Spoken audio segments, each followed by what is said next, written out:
Dan si Pak Men ini cuma ngeliatin itu ibu-ibu, karena ya ibu-ibu udah pada kabur, takut lah ya untuk dikejar. Kita nyata tuh, jangan seperti itu. Nyata tuh, nyata, beneran.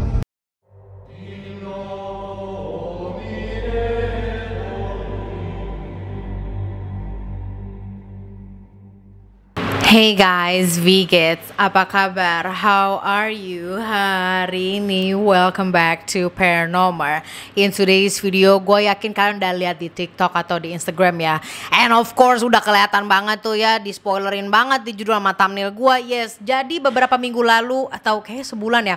Well, it's still recent. Anyways, beberapa waktu lalu tuh sempat ada video yang lagi viral. Tuh seorang bapak-bapak yang membawa sajam dan sepertinya membawa yang diduga merupakan potongan tubuh manusia. And the craziest part was, itu potongan tubuh manusia dia give away dong ke tetangga-tetangganya. So dari salah satu tetangganya itu, they didn't know that it was a dead body. Kayak masih belum percaya, masa iya sih? Ya udah makasih ya Pak. And then boom, when they open it, well, here's the case. Nah, itu video kejadiannya terjadi di Desa Cisontrol, Kecamatan Ranca, Kabupaten Ciamis. Yes, dikarenakan tadi gue udah sempat nge-mention kalau kasus ini ada hubungannya sama potongan tubuh. Gimana ceritanya si bapak ini bisa berujung viral di video itu? Well, here's tonight's Paranormal. Let's go.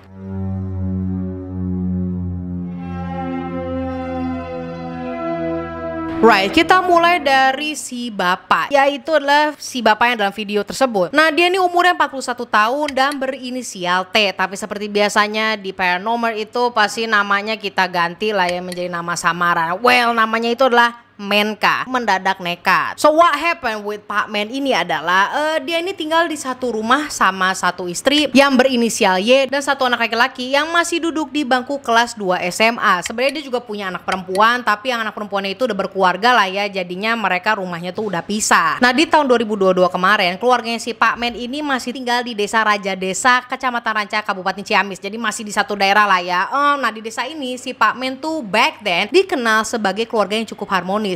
Cukup harmonis ya, memang gak pernah ada rumor-rumor, gak ada lah berantem-beranteman sampai tetangga tuh pada tahu, gak ada. They just be doing fine back then. Selain itu juga si kesehariannya Pak Men ini disibukkan dengan ngurus pertanian lagi, peternakan sapi. Nah, when I say peternakan sapi, safe to say lah ya kalau pada saat itu Pak Menka ini adalah juragan sapi dan supplier daging sapi di desanya, yang mana kalau dipikir-pikir he got a good amount of money untuk menghidupi keluarganya, right? Unfortunately, setelah adanya pandemi COVID, si Pak Men ini diharuskan lah menutup peternakan sapinya dan berujung bangkrut. So what happened selama beberapa tahun ke depan, untungnya Pak Men dan keluarganya ini tuh masih bisa bertahan hidup lah ya dari sisa-sisa pendapatannya Pak Men ketika masih jadi juragan sapi. Selain itu juga dikarenakan Pak Men itu dulu dikenal sebagai juragan sapi, dia tuh bisa lah ya dapat koneksi dan mendapatkan pinjaman uang dari beberapa temennya. Because they know pasti nanti juga bakal balik lagi lah uangnya. And he made a lot of money before, pasti dia bisa seperti itu lagi. Yaudah, pada saat itu juga banyak dibantu sama teman-temannya minjemin uang, terus at the same time sempat juga lah mengambil pekerjaan serabutan ya, dia ibaratnya freelancer dulu lah dari salah satu temannya. Semuanya masih berjalan-jalan aman, sampai malah dari kerja kerasnya si Pak Men itu dia bisa pindah tempat tinggal ke Desa Cikontrol itu. So this is the story begin. Nah, niat awal dari pindah rumah ini adalah supaya punya lingkungan baru dan siapa tahu ada kesempatan lahan kerjaan baru ya, so many opportunities buat si Pak Men. To everybody surprise, semenjak pindah rumah, pemasukan keluarganya Pak Men bukannya yang jadi lebih baik, malahan makin tertekan. Gak ada opportunities baru, terus malah pengeluarannya jadi lebih banyak. Akhirnya kan lama-lama menipis lah duitnya.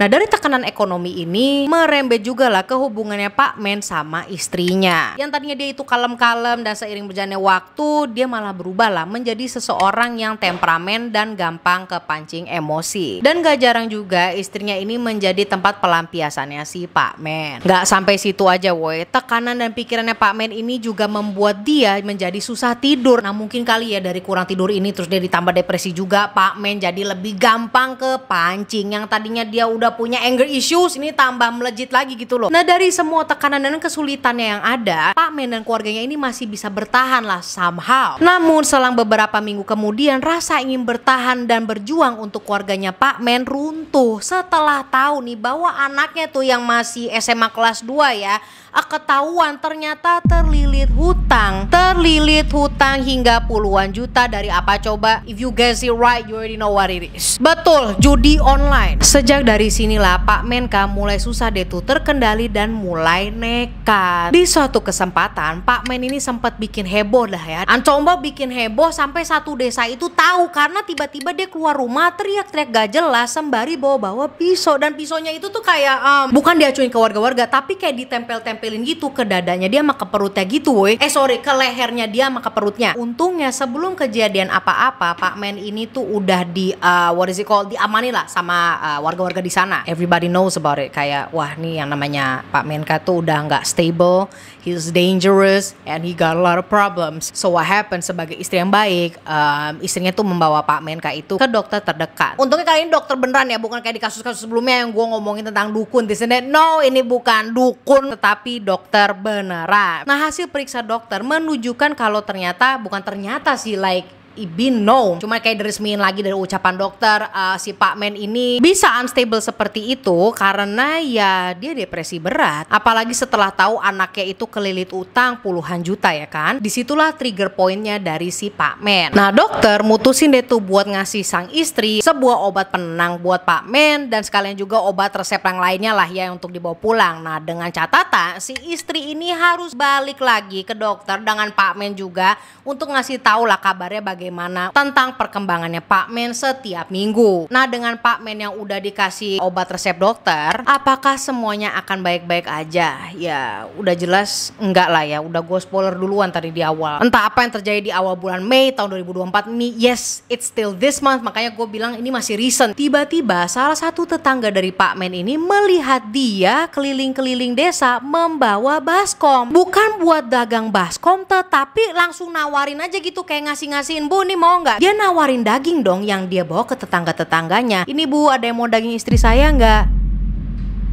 Sembari keliling-keliling. Dan yang bikin ngerinya lagi adalah Pak Men itu nyempetin diri untuk berhenti di pos ronda, terus dagang deh tuh dia di situ. Gak lupa juga dia bener-bener misah-misahin bagian tubuh sekaligus motong-motong tubuh tersebut. Hal ini jelas jadi perhatian beberapa warga yang lewat kan dan ada di lokasi itu. Eventually kegiatannya Pak Men ini sampailah ke kuping Pak Kades, kepala desa, dan datanglah tuh ya dia. Dan sesampainya di sana nggak perlu waktu lama untuk si Pak Kades ini sadar kalau apa yang ada di depan matanya itu bukan daging hewan sama sekali. Belum lagi pada saat itu Pak Men nawarin dagingnya ke Pak Kades langsung. "Nih Pak, daging istri saya." Dari sini Pak Kades otomatis langsung cabut dan bikin laporan langsung ke polsek terdekat. Pihak polisi juga cukup kesusahan buat nenangin si Pak Men ini sampai harus dibantu sama beberapa warga. Nah lo kenapa dia nih? Mungkin kena trigger pointnya jadi kayak dia mulai bukan tantrum bahasanya. Ya udah kan, itu kan such a struggle untuk ngamanin dia. But eventually it's finished. Dia dibawa juga ke kantor dengan sukses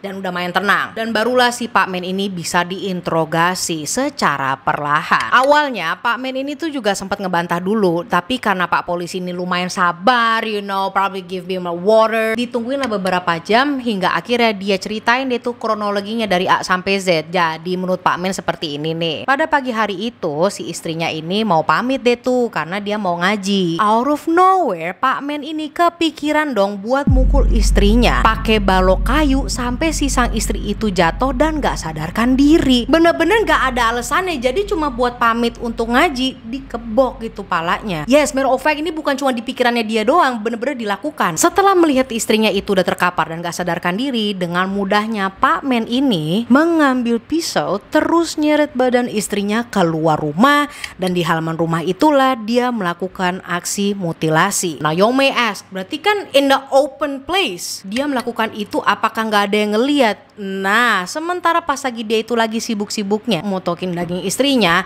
ada dong itu ibu-ibu tetangga yang ngeliat langsung, witnessing what he's doing right there. Dan responnya ibu-ibu ya udah pasti lah ya, teriak, nangis, minta tolong. Namun sayangnya teriakan minta tolongnya itu nggak denger siapa-siapa, dan si Pak Men ini cuma ngeliatin itu ibu-ibu karena ya ibu-ibu udah pada kabur, takut lah ya untuk dikejar. Nah, tapi sebelum ibu-ibu pada ngasih tahu ke warga lah ya, dia udah jalan duluan keliling-keliling bawa dagingnya itu pakai baskom terus ditawarin ditawarin.